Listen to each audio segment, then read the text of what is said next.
तर राज्यामधल्या निवडणुका महायुती म्हणूनच लढणार असं बावनकुळेंनी स्पष्ट केलंय। एखाद्या ठिकाणी वाद झाला तर मैत्रीपूर्ण निवडणूक लढू असं बावनकुळे यांनी म्हटलं। बाकी सरसकट महायुती म्हणूनच निवडणूक लढणार, संभ्रम नको असं बावनकुळे यांनी म्हटलं आहे। तर शक्य तिथे युती करू नाहीतर एकटे लढू। स्थानिक स्वराज्य संस्थांच्या निवडणुकांवर प्रफुल्ल पटेल यांनी हे वक्तव्य केलं आहे।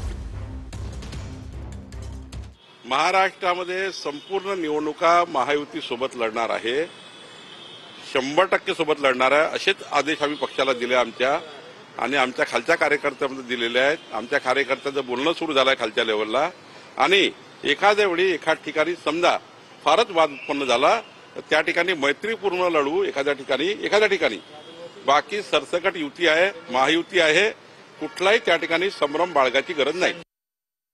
येणारा या जिल्हा परिषद, विधान परिषद, आपला पंचायत समिती आणि स्थानिक स्वराज्य संस्थांच्या ज्या निवडणुका आहे त्यामध्ये जसं मुश्रीफ साहेबांनी सांगितलं, शक्य असेल तिथे आपण जरूर युती करू, पण जिथे शक्य नसेल आपण आपला ताकदीवर लढायचं आहे।